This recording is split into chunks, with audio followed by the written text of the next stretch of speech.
Unaware the disabled husband she divorced secretly inherited a massive trillion-dollar empire, Victoria Matthews abandoned him and their son for a rich suitor, but what he did next crushed her pride and shattered her new life in ways she never imagined possible.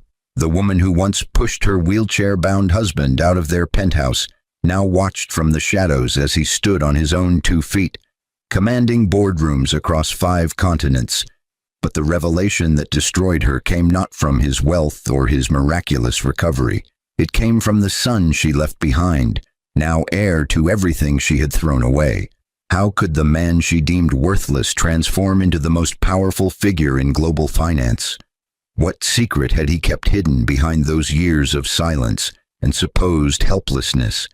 And why did the child she abandoned look at her with eyes that held not hatred, but something far more devastating? Pity. The rain hammered against the floor-to-ceiling windows of the Crystal Heights ballroom, but Victoria Matthews barely noticed as she adjusted the diamond necklace resting against her collarbone. The weight of it felt right, felt deserved, but the reflection staring back at her from the polished marble column held an expression she couldn't quite place.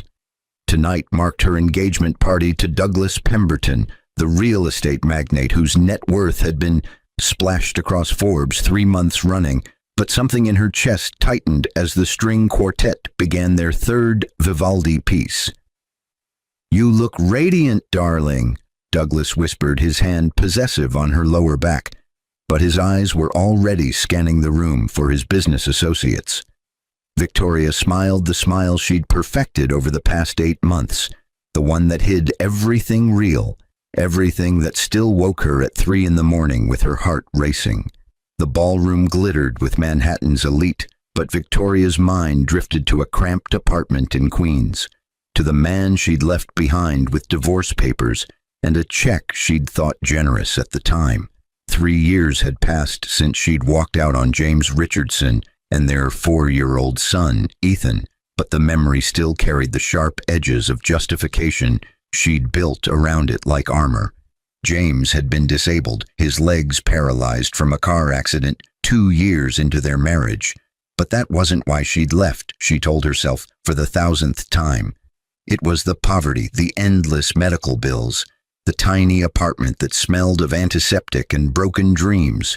But mostly it was the look in his eyes that had driven her away, that patient, knowing look that said he understood her better than she understood herself. "Victoria, darling, come meet the Hendersons," Douglas called, but his voice sounded distant, tinny, like he was calling from the bottom of a well.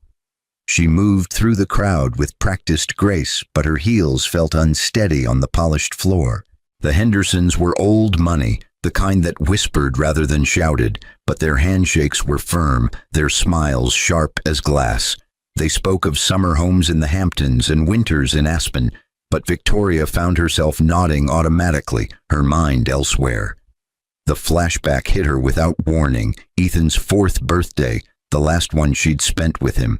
James had somehow scraped together enough money for a small cake from the discount bakery, but the candles had been mismatched, salvaged from a drawer of odds and ends. Her son's face had glowed in that candlelight, but Victoria had felt only shame, only the crushing weight of a life she hadn't chosen. "I'm going to marry someone who can give us everything," she'd whispered to James that night, after Ethan had fallen asleep, clutching a stuffed bear that had seen better days. "Someone who isn't broken." James had looked at her from his wheelchair, his hands still strong despite everything else, but he'd simply nodded. "If that's what you need," he'd said quietly, "then go. But leave Ethan with me." The memory of that moment still had the power to steal her breath, but Victoria pushed it down, buried it under layers of champagne and congratulations. She'd made her choice, but choices had consequences she'd been too young to understand. "Mrs. Matthews, or should I say, soon-to-be Mrs. Pemberton," a voice cut through her thoughts, smooth as silk but edged with something else. Victoria turned to find herself face to face with a woman in her 60s, impeccably dressed in Chanel, but with eyes that seemed to see straight through her expensive facade. "I'm Margaret Chen," the woman continued, extending a hand heavy with tasteful jewelry. "I represent the Richardson Family Trust." The name hit Victoria like a physical blow, but she recovered quickly, her social mask sliding back into place. "I'm sorry, I don't believe we've met," she said carefully, but her heart was hammering against her ribs. Margaret's smile didn't reach her eyes. "No, we haven't, but I know quite a bit about you, dear. I know, for instance, that you were married to James Richardson. I know you left him when he needed you most, but what you don't know, what you've been blissfully unaware of for 3 years, is that the man you abandoned inherited one of the largest fortunes in modern history 6 months after you walked out." The ballroom seemed to tilt, but Victoria gripped the stem of her champagne glass harder. "I don't know what you're talking about," she managed, but her voice sounded thin even to her own ears. "James's grandfather, a man who'd made his fortune in technology and international trade before anyone knew those sectors would explode, died 18 months after your wedding," Margaret continued, her voice conversational but relentless. "He'd cut James out of the will years earlier, disappointed by his grandson's choice to pursue social work instead of business, but something changed when he heard about the accident. He watched James from afar, saw how he handled his disability with grace, how he raised his son alone after you left. But the old man was traditional. He waited, wanted to be sure James was truly worthy." Victoria's mind was racing, but she forced herself to stay still, to keep her expression neutral. Douglas was across the room, laughing too loudly at someone's joke, but he hadn't noticed this conversation yet. "The inheritance was released 6 months after your divorce was finalized," Margaret said softly, leaning closer. $3 trillion in liquid assets, property holdings across 40 countries, and controlling interest in 17 Fortune 500 companies. But James didn't touch it. Not immediately. He spent the first year in physical therapy, experimental treatments that his new wealth could finally afford. The doctors said it was impossible, but James never believed in impossible. The champagne glass slipped from Victoria's fingers, but it didn't shatter. A waiter caught it with practiced ease, replaced it with a napkin. "That's not possible," Victoria whispered, but even as she said it, she knew it was true.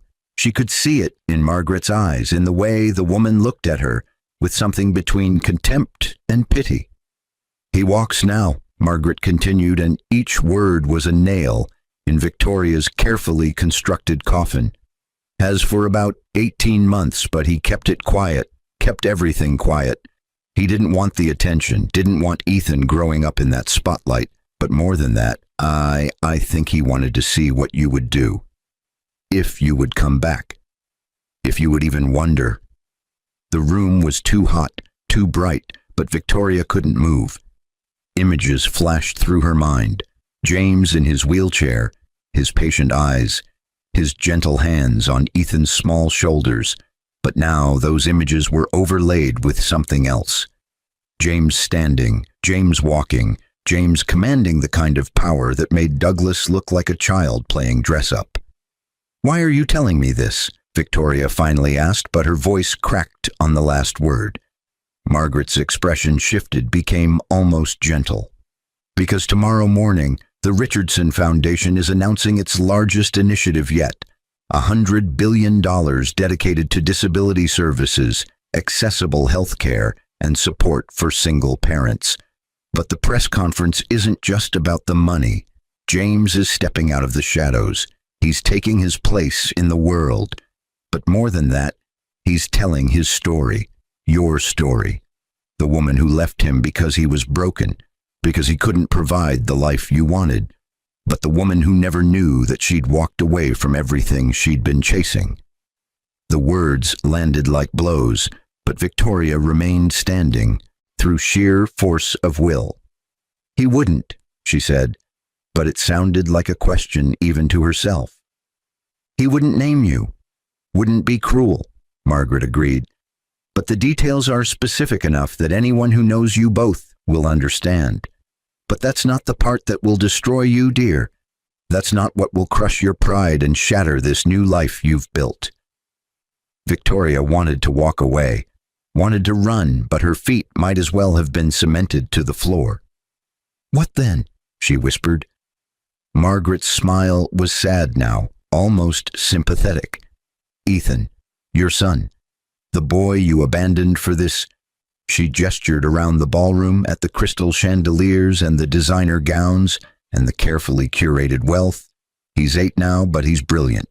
James enrolled him in the best schools, gave him every opportunity, but more than that, he talked to Ethan about you, honestly. No bitterness, no anger, just the truth. But the truth is sometimes the most devastating weapon of all." The room was spinning, but Victoria forced herself to focus. What did he tell him? That his mother loved him, but that she loved other things more, Margaret said simply.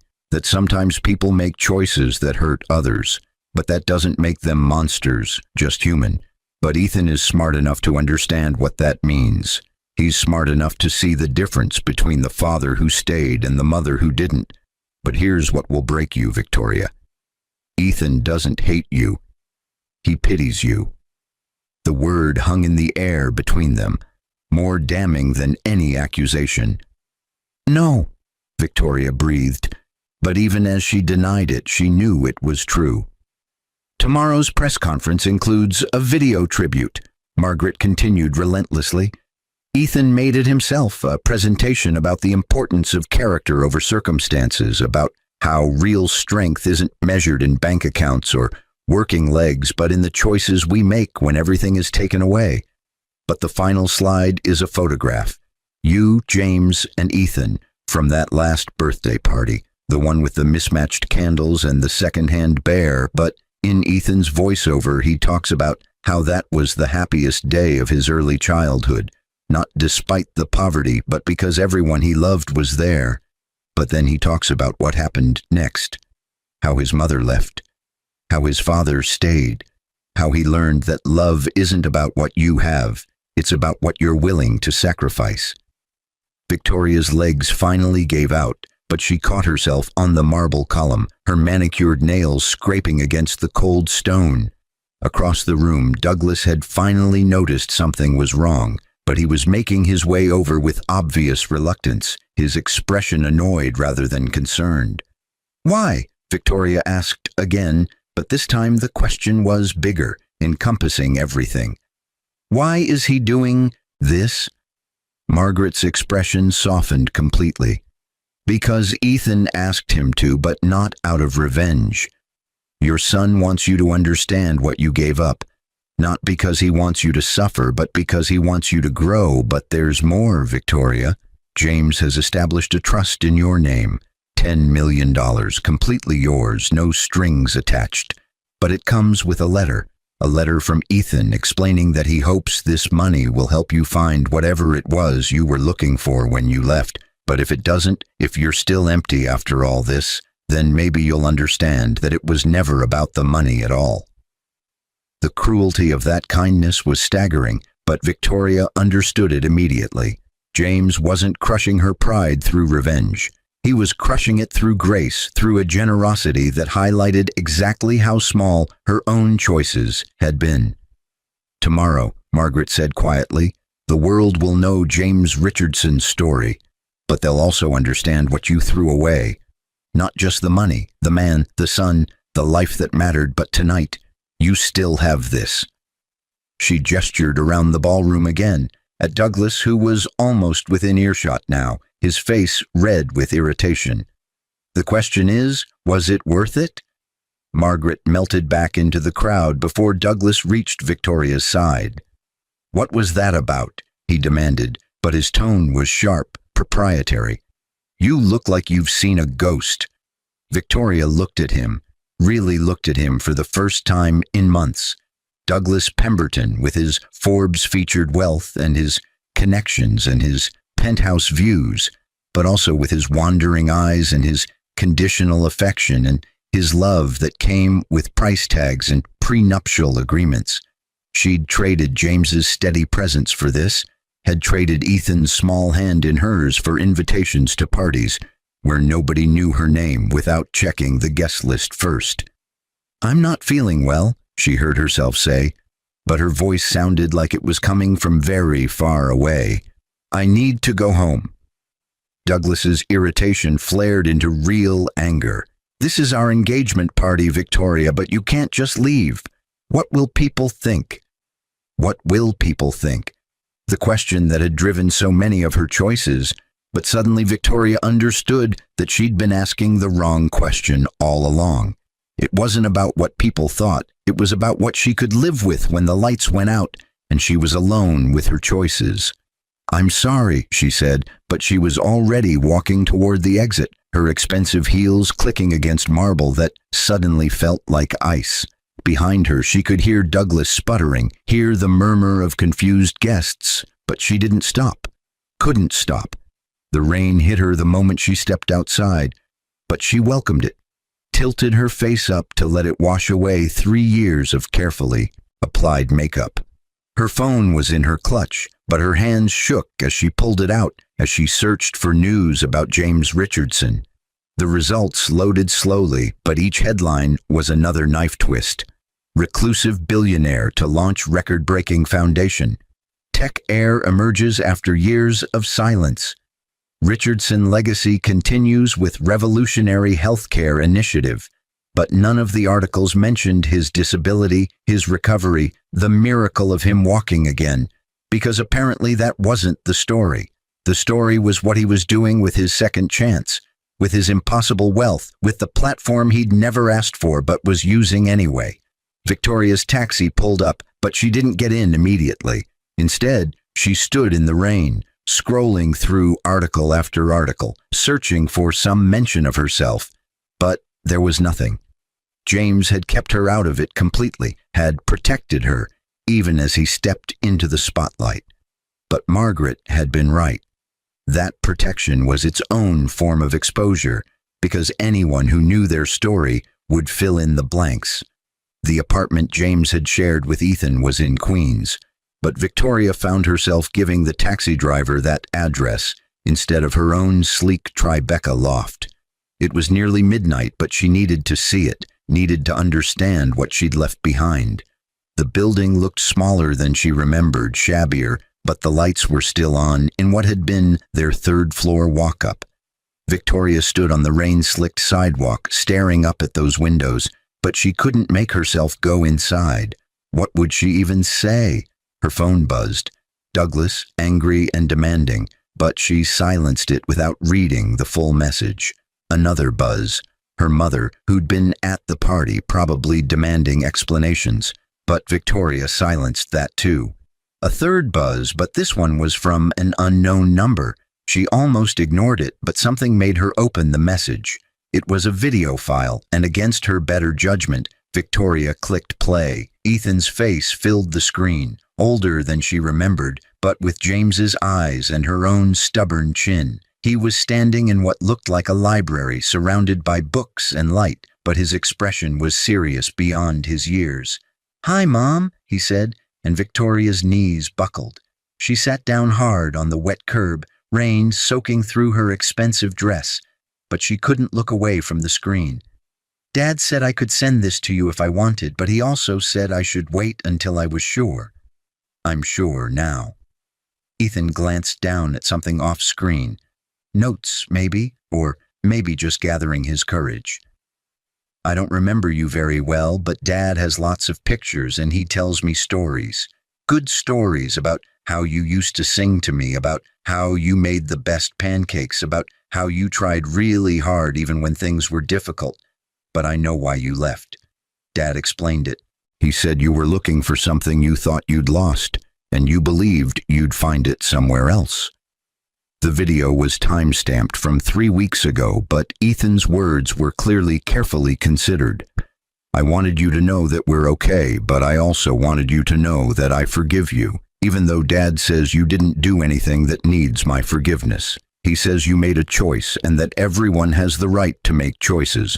But I'm 8 now, and I'm old enough to understand that some choices hurt people even when we don't mean them to." Victoria was crying now, but silently, her shoulders shaking as rain mixed with tears on her face.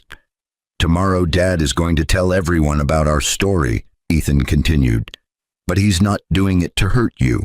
He's doing it because he wants people to understand that disability doesn't define worth, that circumstances don't define character.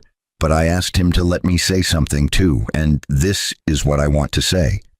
I wish you'd stayed, but I understand why you didn't, and I hope you find what you're looking for.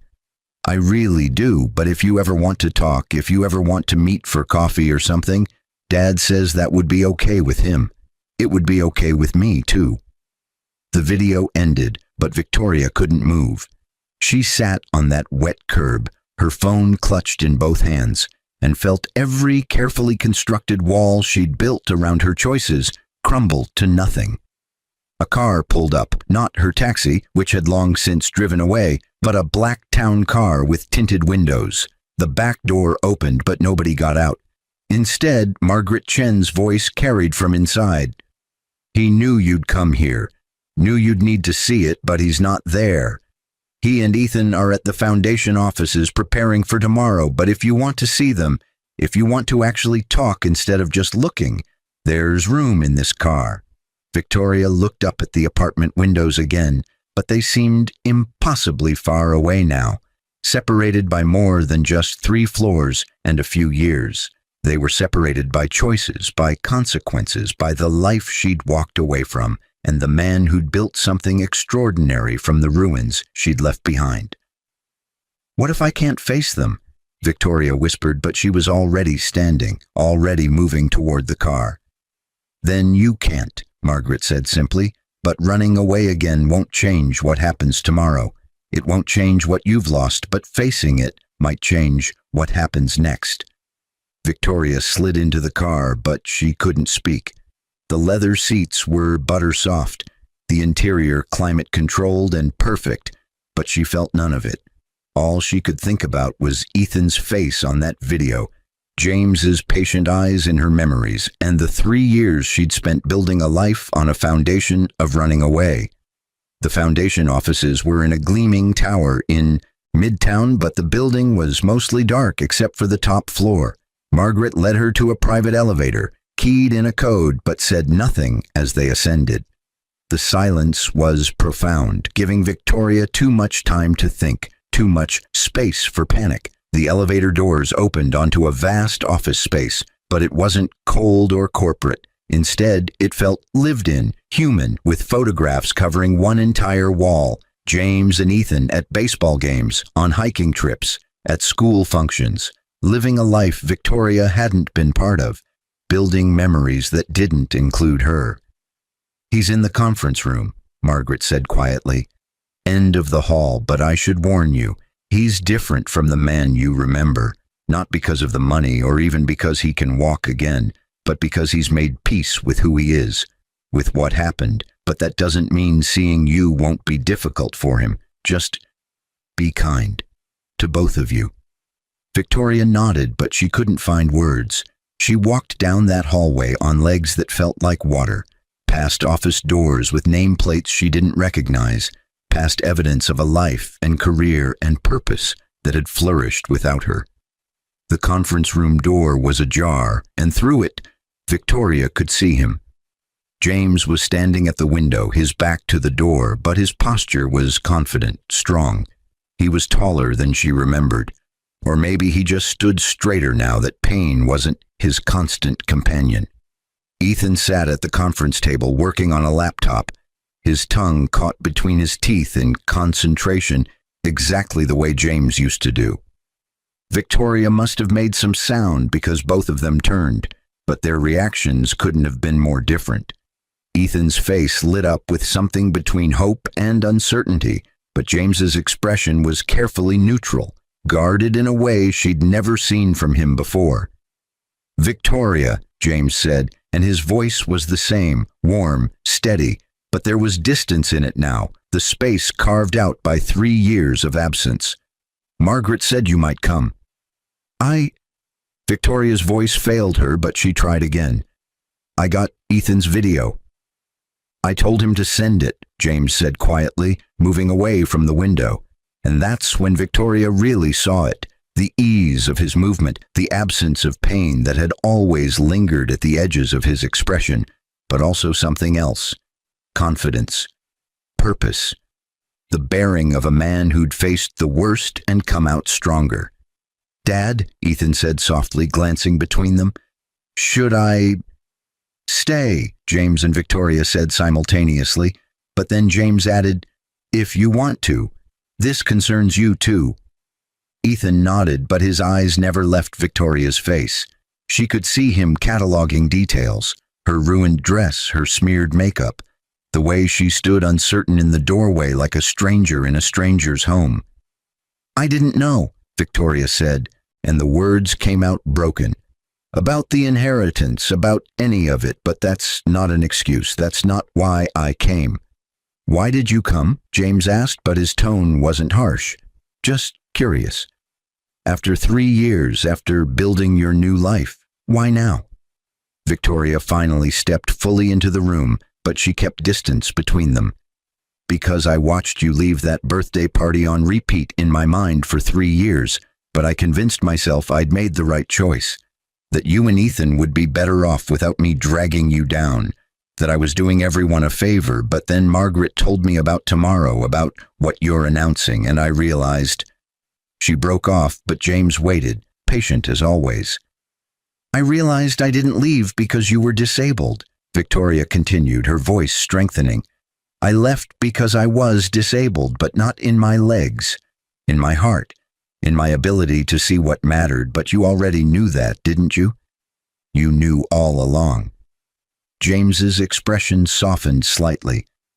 "I knew you were unhappy, but I also knew I couldn't give you what you thought you needed, not then.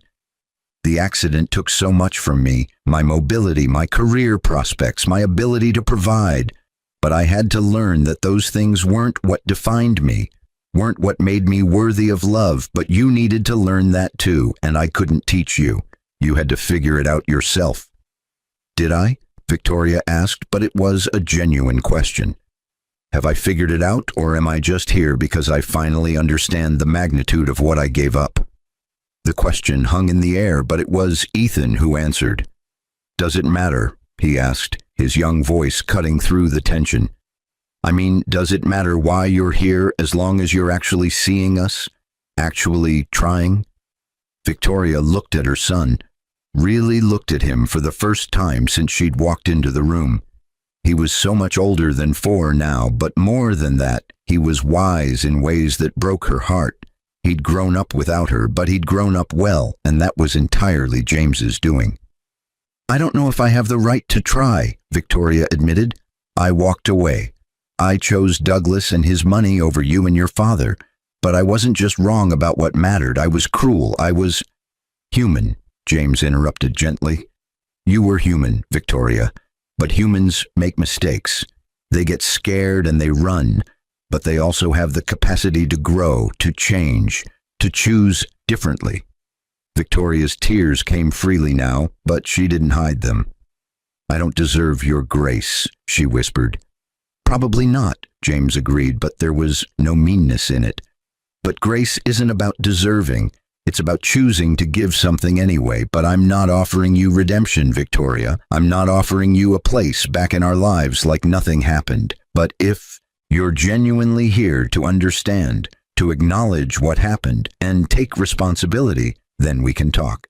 We can see if there's a path forward, but it won't be easy, and it won't erase the past." Victoria nodded, but she couldn't speak. She looked at Ethan, at the hope carefully tempered with caution in his eyes, and understood that this moment was a gift she didn't deserve, but was being given anyway. "The press conference is tomorrow at 9, James said. "You're welcome to be there or not. That's your choice, but either way, the story is going out. The truth about what happened, about the choices we all made. But Ethan and I have already processed this. We've already healed as much as we can without you. But if you want to be part of healing with us, that's different. That's new, but it requires showing up. Actually showing up, not just when it's convenient or when you're scared of looking bad. I want to, Victoria said, but her voice was small. I want to show up, but I don't know if I know how anymore. Ethan stood then, walked over to her with his father's steady confidence, but when he reached her, he didn't hug her. Instead, he held out his hand. Then maybe we figure it out together, he said simply. Not like before, not pretending nothing happened, but like people who hurt each other, but want to do better. Victoria took his hand, but the touch sent shockwaves through her entire system. This was her son, but he was also a stranger, and bridging that gap would take more than one conversation, more than one moment of clarity. Tomorrow, James said quietly, the world is going to see our story, but they're going to see it through the lens of resilience, of overcoming, of choosing to build something good from something broken. But what they won't see is this moment right here where we're all standing in the wreckage of what was and trying to decide what comes next. But that's the real story, Victoria. Not the money, not the miraculous recovery, but the choice to keep trying even when it would be easier to walk away. The words hit Victoria like a physical blow because she heard the echo of her own choice in them. But James's face held no accusation, only a sad sort of understanding. I need to tell Douglas, Victoria heard herself say. I need to end that before I can even think about what comes next. Do you want to? Ethan asked, but his grip on her hand had tightened slightly. End it, I mean, or do you feel like you have to because of us? The maturity of the question staggered her. Both, Victoria admitted. I want to because I finally see what I've been hiding from, but I have to because staying with him would be repeating the same mistake, just in a different direction. But mostly, I want to because I need to prove to myself that I can make a hard choice for the right reasons instead of an easy choice for the wrong ones. James nodded slowly. Then that's what you should do, but Victoria, don't do it tonight. Don't do it in reaction to this. Go home. Sleep on it. Make sure you're choosing, not just reacting. The wisdom in that made Victoria want to weep. This was the man she'd left behind, but he was also so much more than the man she'd known. He'd grown in her absence, had become someone she might not recognize if she'd met him on the street. But the core of him, that patient, steady core, was still there. Thank you, she whispered, but the words felt insufficient for everything she wanted to say. We'll see you tomorrow, James said, but it wasn't quite a question. At the press conference or after, your choice, but we'll see you. It was both a promise and a challenge, but Victoria understood both. She nodded, squeezed Ethan's hand once more, and turned to leave. Margaret was waiting by the elevator, but her expression was unreadable. How did it go? She asked as the doors closed. I don't know, Victoria admitted, but I think that's the point. I think I'm supposed to not know, but keep showing up anyway. Margaret smiled then, genuine warmth breaking through her professional facade. Then maybe you're finally learning what your ex-husband already knows, that the only way forward is one uncertain step at a time, but taking those steps anyway. The ride down was silent, but Victoria's mind was screaming. She'd spent 3 years building a life based on running from uncertainty, from difficulty, from anything that required her to be uncomfortable. But now she stood on the edge of something entirely different, a chance to be uncomfortable on purpose, to choose difficulty because it led somewhere real. The rain had stopped by the time Margaret's car dropped her at her Tribeca loft, but the street still gleamed wetly under the streetlights. Victoria's phone had been buzzing non-stop during the drive. Douglas, her mother, friends from the party demanding gossip, but she silenced it all. Inside her apartment, surrounded by expensive furniture and carefully curated art, Victoria felt the full weight of her choices crash over her. This place was beautiful but hollow, impressive but empty, and she'd traded her family for it. She didn't sleep that night. Instead, she sat by her window and watched the city wake up, watched the sun rise over buildings full of people making their own choices, their own mistakes, their own attempts at redemption. Somewhere in Queens, in an apartment she'd once fled James and Ethan were probably doing the same thing, but together. At 7 a.m., Victoria called Douglas, but she didn't wait for pleasantries. "I can't marry you," she said simply. "I'm sorry for the mess at the party, sorry for wasting your time, but I need to end this cleanly." Douglas's response was immediate and volcanic. "Are you insane? Do you know what you're throwing away? Who I am?" And there it was, the question that had driven Victoria for 3 years, but suddenly she had an answer. "Yes," she said quietly. "I know exactly who you are, but more importantly, I finally know who I am, but I don't like her very much. I need to figure out how to change that." She hung up before he could respond, but the finality of it felt right, felt clean. One door closing, but what came next was entirely uncertain. The press conference was being held at the Richardson Foundation's new headquarters, a converted historic building in downtown Manhattan that James had apparently restored personally. Victoria arrived early, but stayed in the back of the press room, anonymous in jeans and a simple sweater that felt like armor compared to last night's designer dress. The room filled quickly, journalists, photographers, foundation staff, but Victoria kept her eyes on the podium, waiting.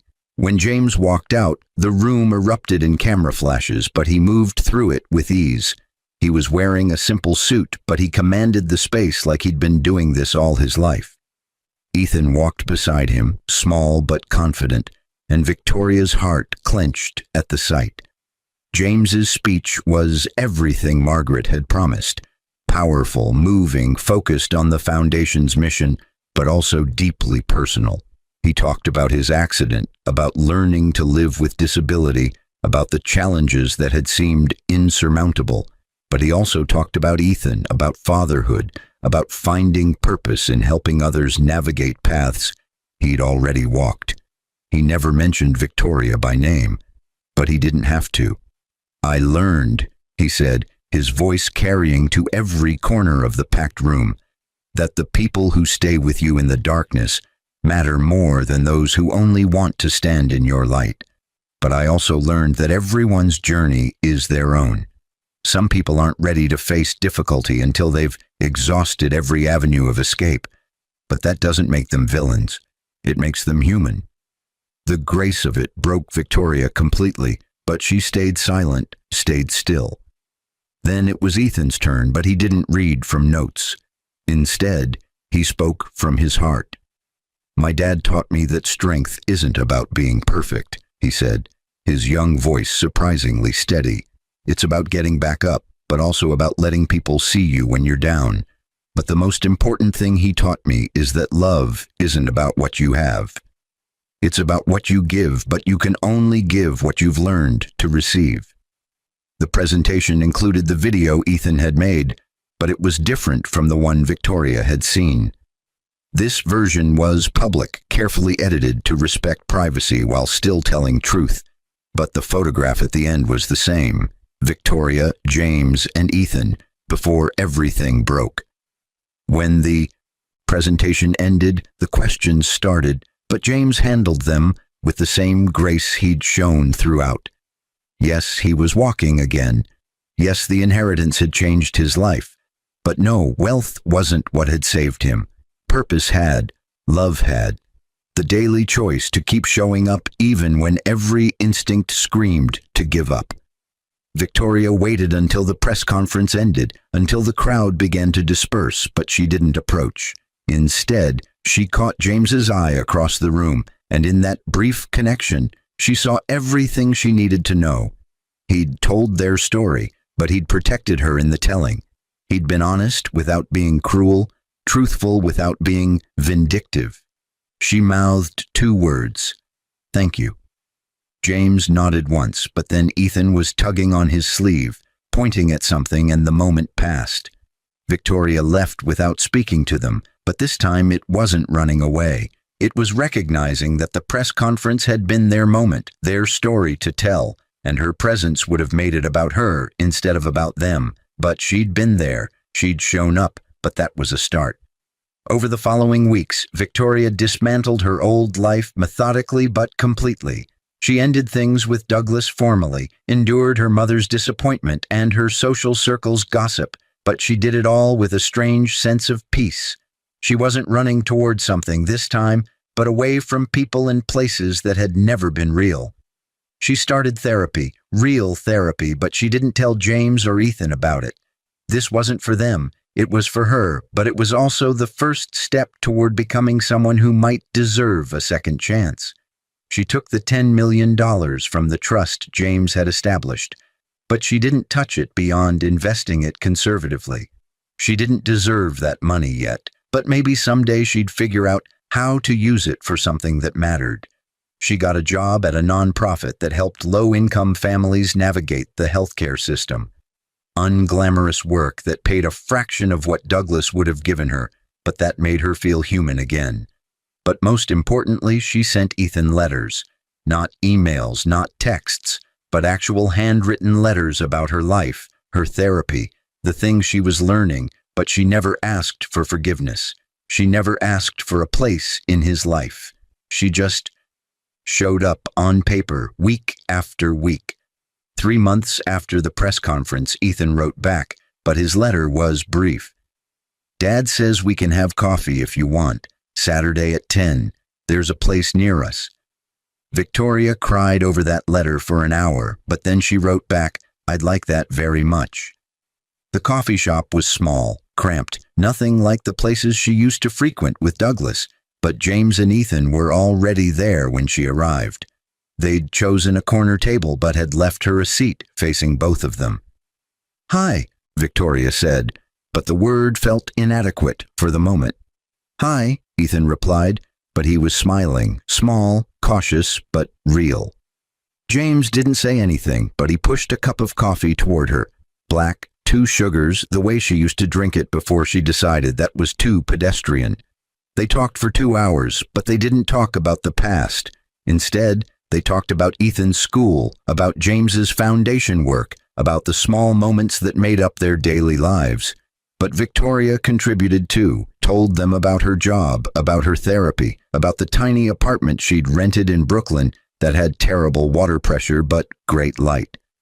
When it was time to leave, Ethan hugged her, but it was brief, still uncertain.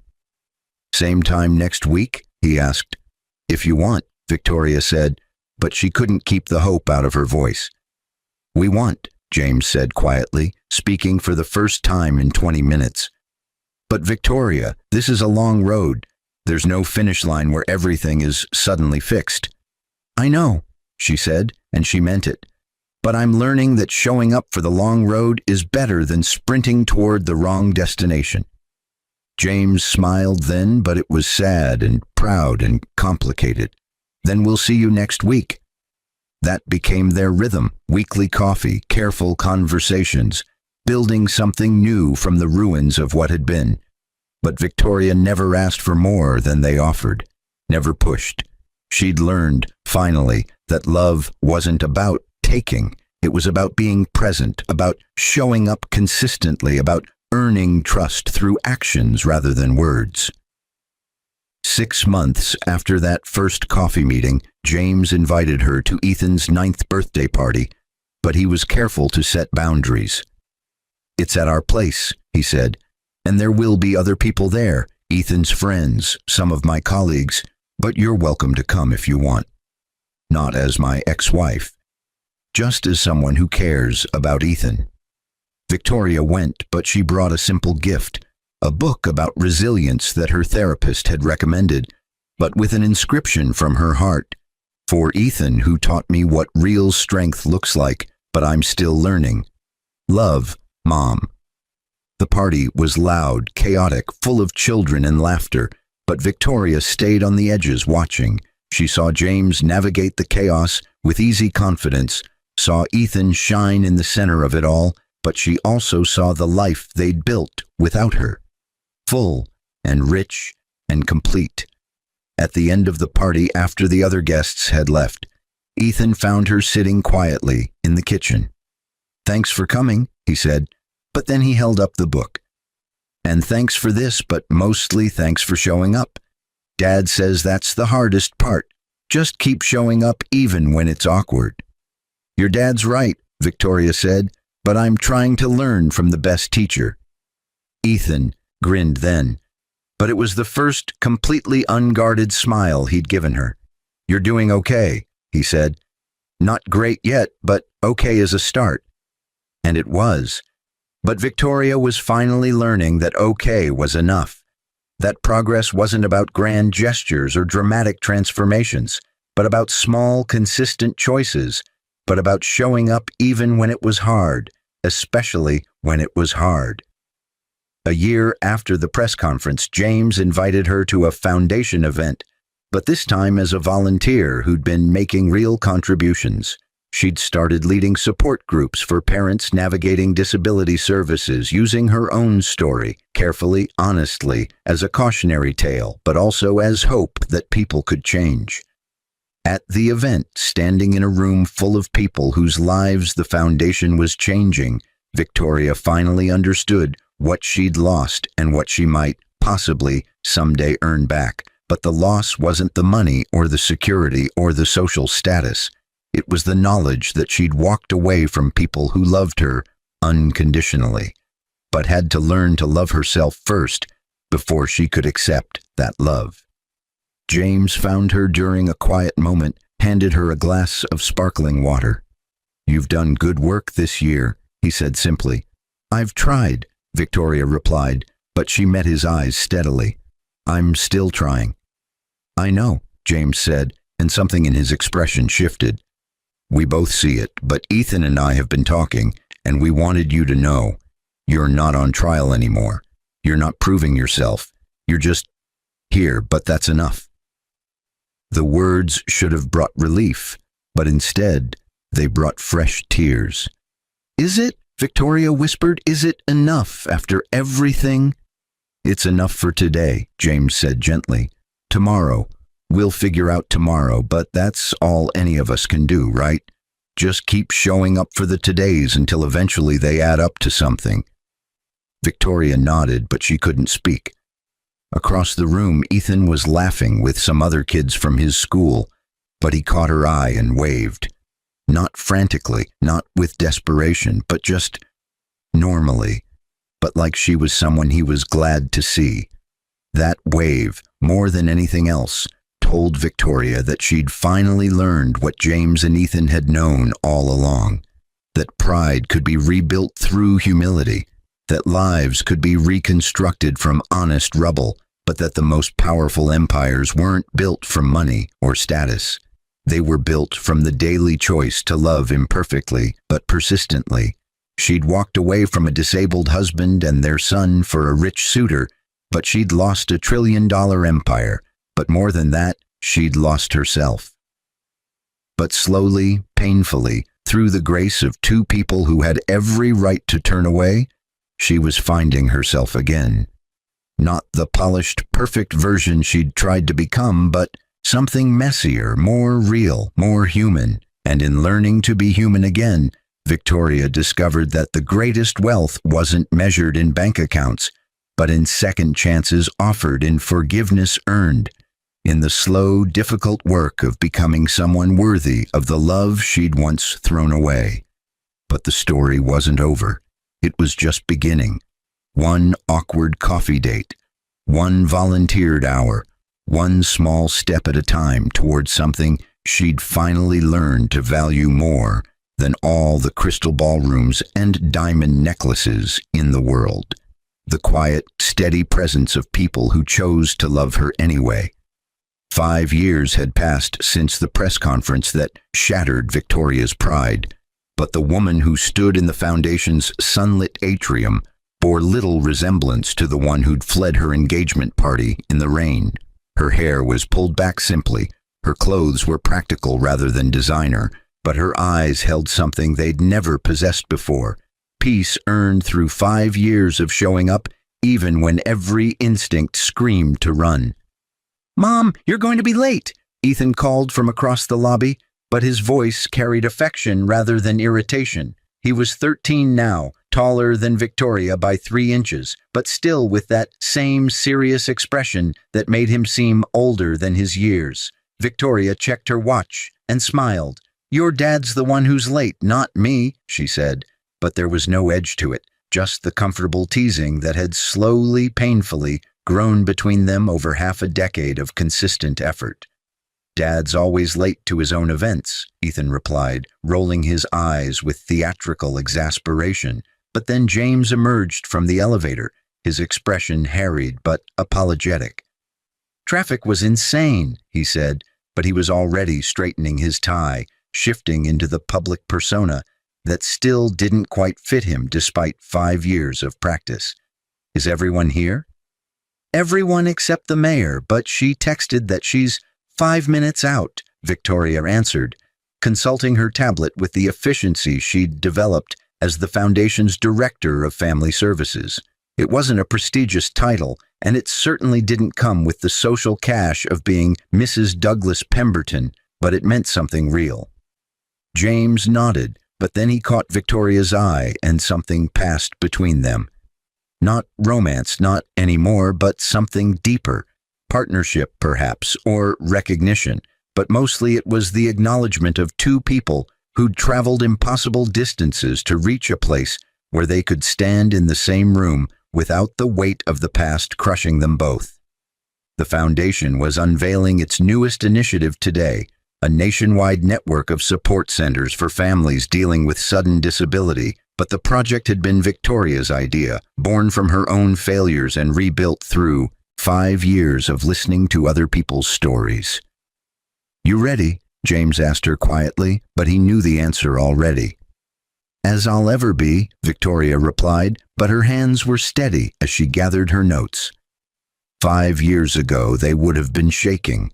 The auditorium filled quickly. Families the Foundation had helped, journalists covering the expansion, board members and donors, but also people from Victoria's past who'd slowly, cautiously, filtered back into her life as she'd proven through years of consistent action that her transformation was genuine rather than performative. Her mother sat in the 3rd row, but her expression was complicated. They'd rebuilt their relationship slowly through therapy sessions and difficult conversations, but Ellen Matthews had finally accepted that her daughter's new life, smaller, less glamorous, but infinitely more meaningful, was a choice rather than a failure. Douglas Pemberton was not in attendance, but Victoria had heard through mutual acquaintances that he'd married someone else within 6 months of their breakup. She felt nothing about that except a distant relief that she'd escaped before binding herself permanently to a life that would have destroyed her. James opened the ceremony with his characteristic grace, but Victoria noticed the small changes 5 years had brought. He was more comfortable in his skin now, more willing to claim space, but he still deflected attention whenever possible, preferring to highlight the people doing the actual work rather than those funding it. When he introduced Victoria, his words were simple but devastating in their sincerity. 5 years ago, I told a story about resilience and redemption, but I told it incompletely. I talked about my own journey, but I didn't talk about the journey of someone who had to travel even further, back from a place of profound regret toward something resembling forgiveness, but more importantly, toward self-forgiveness. Victoria Matthews has spent the last 5 years building something remarkable, not from privilege or wealth, but from the honest acknowledgement of her own failures and the daily choice to do better. Victoria walked to the podium with tears already burning behind her eyes, but she'd learned to speak through emotion rather than hiding from it. "Thank you, James," she said, but then she turned to face the audience fully. 5 years ago, I made the worst decision of my life. I abandoned my disabled husband and our young son because I believed that security and status mattered more than love and character. But I was wrong in ways that took me years to fully understand. The room was silent, but Victoria had told this story dozens of times now in support groups and therapy sessions. Each telling was easier, but it never stopped hurting, and she'd learned that was appropriate. Some pains should hurt, because forgetting them meant risking repetition. I can't undo what I did, Victoria continued, but I can use it. I can take the worst choice I ever made and transform it into something that helps other people avoid making similar mistakes or helps them find their way back when they do. But this initiative, these support centers we're launching, they're built on a simple principle, that crisis reveals character, but character can be rebuilt. Not easily, not quickly, but consistently, through small choices made over and over until they become who you are rather than who you were. She spoke for 20 minutes, but she didn't read from notes. Instead, she told stories, families she'd worked with, parents who'd stayed when every instinct said to run, children who'd forgiven when forgiveness seemed impossible, but also people who'd left and come back, who'd failed and tried again, who'd proven that redemption was possible even when it seemed impossibly distant.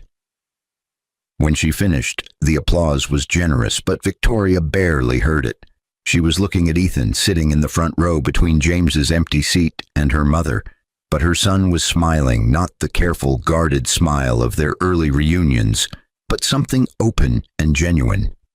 After the ceremony, during the reception, people approached Victoria with questions and congratulations, but she handled it with the same grace she'd learned from watching James, over 5 years of weekly coffee dates that had gradually expanded into family dinners, then collaborative work projects, then something that resembled actual co-parenting rather than supervised visits. "That was really good, Mom," Ethan said, appearing at her elbow with a plate of appetizers he clearly had no intention of eating. "The part about crisis revealing character but not defining it, that's going to help a lot of people." Victoria touched his shoulder briefly, but she'd learned not to be too effusive, not to demand more affection than he was ready to give. "Thank you, sweetheart, but I learned it from you and your dad." Ethan shrugged, but he looked pleased. "Yeah, but we learned it by living it, and you learned it by choosing it. But Dad says that's actually harder. Choosing to change when you could just stay comfortable." The wisdom in that observation reminded Victoria that her son was becoming someone extraordinary, but she couldn't take credit for it. That was entirely James's doing, built through years of patient fathering while she'd been chasing fool's gold in crystal ballrooms.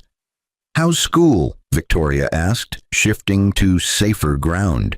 But Ethan immediately launched into an explanation of his science fair project that involved water purification systems for developing nations. He was passionate, articulate, focused on making a difference, but Victoria recognized that he'd inherited James's heart, even if he'd inherited her stubborn chin. James joined them after working the room with practiced efficiency, but he looked tired. 5 years of running a foundation with global reach had taken their toll, though he'd never complain about it. "You okay?" Victoria asked quietly, but her concern was genuine rather than performative. "Just thinking," James replied, but then he smiled slightly. 5 years ago today, we had coffee for the first time, but do you remember?" Victoria did. She remembered everything about that day, from her shaking hands to Ethan's cautious smile, to the way James had pushed that cup of coffee toward her like it was both a test and an invitation. "I remember," she said softly. "I wasn't sure you'd show up," James admitted, but this was new. He rarely talked about those early months, preferring to focus on the present rather than the painful past.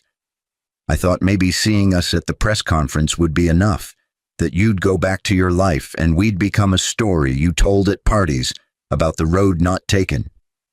"I almost did," Victoria confessed, but honesty had become her default setting over 5 years of therapy and hard work.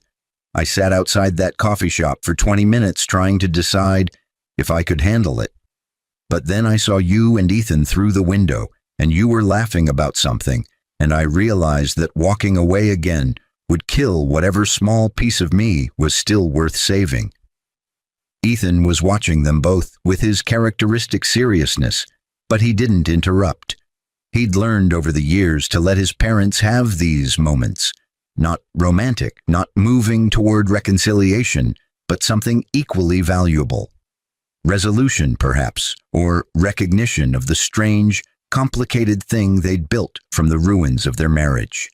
"I'm glad you stayed," James said simply, but then he added, "Not for me, not even for Ethan, though he needed you more than he could admit, but for you, because the person you've become over these 5 years is someone worth knowing.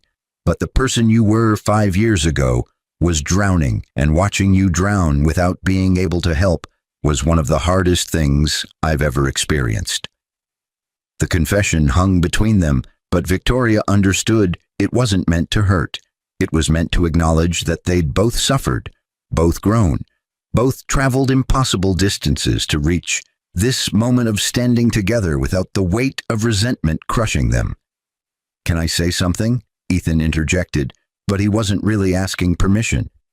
"This is going to sound weird, but I think I'm glad everything happened the way it did." Both adults turned to stare at him, but Ethan continued with the fearless honesty of someone who'd grown up with therapy, as normal as breathing. "If you hadn't left, Mom, you probably would have stayed resentful forever. But Dad would have felt guilty forever, and I would have grown up in a house full of people who loved each other but couldn't like each other but this way. With you leaving and coming back, we all had to choose each other. We all had to decide that being family was more important than being right or being comfortable, but that's stronger than just never breaking in the first place." Victoria felt something crack in her chest, but it wasn't breaking. It was the final piece of her carefully constructed guilt falling away. "When did you get so wise?" she whispered. "I had good teachers," Ethan replied, but he looked at both of them equally. "One who taught me how to stay and one who taught me how to come back, but both of those things matter." James cleared his throat roughly, but his eyes were suspiciously bright. "We should probably mingle," he said, but nobody moved. Instead, they stood together, not a family in the traditional sense, not anymore, but something new. Victoria had spent 5 years trying to find the word for what they'd become, but she'd finally accepted that maybe there wasn't a word. Maybe it was just the three of them, imperfect and complicated, but choosing each other day after day after day. "Hey," Ethan said suddenly, pulling out his phone. "We should take a picture, but not one of those fake posed ones, just us, like this." He held up his phone, but the selfie he captured showed 3 people, standing close but not touching, smiling but not perfectly, together but maintaining their own space. Victoria on one side, James on the other, Ethan in the middle, holding them together not through obligation but through choice. "I'm going to print this," Ethan announced, examining the result critically. "Put it in my room next to the one from my 4th birthday, but that way I can remember where we started and where we ended up." "We haven't ended up anywhere," Victoria corrected gently. "We're still figuring it out." "Yeah," Ethan agreed, "but that's kind of the point, right? We're figuring it out together instead of apart." The reception continued around them, but Victoria felt the full weight of the last 5 years settle into something resembling peace. She hadn't gotten her family back, not in the way she'd once imagined it, not in the way her mother still sometimes hoped, but she'd gotten something perhaps more valuable. She'd gotten the chance to be part of their lives, not through entitlement or obligation, but through earning it slowly, painfully, one small choice at a time. Later that evening, after the crowd had dispersed and the catering staff were cleaning up, Victoria found herself alone in the foundation's atrium with James. Ethan had left with Victoria's mother for a promised dinner at his favorite restaurant, but the 2 adults had stayed behind to handle final details. "Thank you," Victoria said into the comfortable silence, but James looked up from his tablet with confusion. "For what?" "For letting me come back," Victoria said simply. "For not making it easy, but for not making it impossible either, but mostly for raising Ethan into someone who can hold space for complexity, who can understand that people can be flawed and still worth loving." James set down his tablet and looked at her directly. You did that too, he said quietly. Not the raising part. I won't pretend you were there for that. But the part about teaching him that people can change. That matters too, but Victoria, I need to tell you something. Victoria's chest tightened, but she nodded. I've been offered a position, James continued, heading up a disability rights initiative in Geneva, but it's a 2-year commitment and it would mean Ethan and I relocating, but I wanted to talk to you about it before making any decisions. The old Victoria would have panicked, would have seen this as abandonment or punishment, but 5 years of therapy and growth meant she could hear it for what it was, a professional opportunity and a courtesy. When? She asked calmly. Not until summer, but 6 months, James said. Plenty of time to figure out logistics, but Ethan's at an age where he could stay with you for part of it, if that's something you both want. Alternate months, maybe, or summers and holidays, but I wanted to see how you felt about that before discussing it with him. Victoria sat with the question, but she didn't rush to answer. 5 years ago, she would have seen this as a test she had to pass, but now she understood it was simply a decision that required honest assessment of her capabilities and limitations. I'd like that, she finally said, but I'd want to talk to Ethan about what he wants, not what he thinks we want him to want, and I'd want to set up regular video calls, clear expectations, systems to make sure he never feels like he's being shuttled around. But yes, I'd like the chance to be his primary parent for part of that time, if he's comfortable with it. James smiled, but it was real and warm. That's exactly the right answer, but not because it's what I wanted to hear, because it's thoughtful and honest and puts Ethan first. But 5 years ago, you couldn't have given that answer. 5 years ago, I couldn't have done a lot of things, Victoria agreed. But I'm not that person anymore, thank God. They sat in companionable silence for a moment, but then James said something that changed everything. I'm proud of you, but I don't know if I've ever said that. Not because I'm your ex-husband and my opinion should matter, but because I know how hard you've worked to become someone different from who you were, and that takes a kind of courage most people never develop. Victoria felt tears threatening, but she blinked them back. I had good motivation, she said softly. I had a son worth changing for and an ex-husband who held the door open just wide enough that I could find my way back, but thank you for saying it, but more importantly, for meaning it. James stood, gathering his things, but he paused at the door. For what it's worth, he said, I don't regret any of it anymore, but not because it wasn't painful, God knows it was, but because it led here to this version of us that actually works. But sometimes I think the universe breaks things on purpose, just to see if we're brave enough to rebuild them into something new instead of trying to glue the old pieces back together. After he left, Victoria sat alone in the atrium, but she didn't feel lonely. She felt something else, complete maybe, or at least complete enough. She'd spent 5 years trying to earn back what she'd thrown away, but somewhere along the journey she'd realized she didn't want the old life back. She wanted this new one, complicated and imperfect, but real in ways her marriage had never been. Her phone buzzed, a text from Ethan with a photo of him and his grandmother making faces at the camera. The message read, Grandma says to tell you the speech was perfect. I say it was pretty good. Love you. See you Wednesday? Victoria smiled and typed back, Love you too. Wednesday works. Tell Grandma I said thank you. 3 simple exchanges, but they represented 5 years of rebuilding, of showing up, of earning the right to be part of her son's daily life rather than a distant memory or cautionary tale. She stood, gathered her things, but took one last look around the foundation's atrium. This place built on James's wealth but dedicated to helping people who had nothing. This space where she'd found purpose after years of chasing status. This building that represented everything she'd lost and everything she'd found in losing it. The woman who'd abandoned her disabled husband and their son for a rich suitor was gone. But in her place stood someone harder, softer, more real. Someone who'd had her pride crushed and her new life shattered, but who'd used those broken pieces to build something infinitely more valuable than what she'd lost.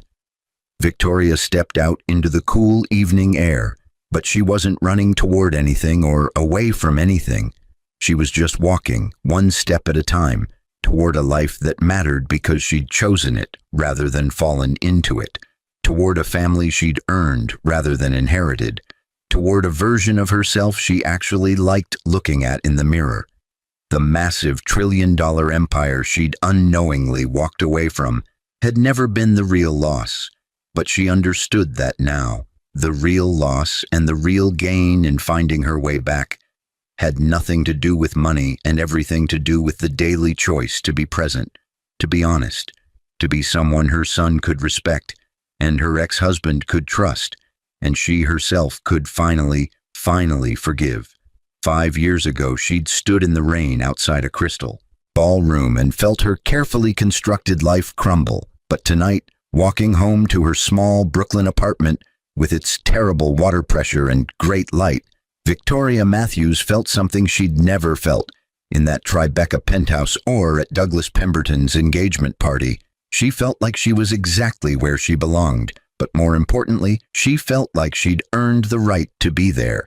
And that, she'd learned, was worth more than all the trillion-dollar empires in the world.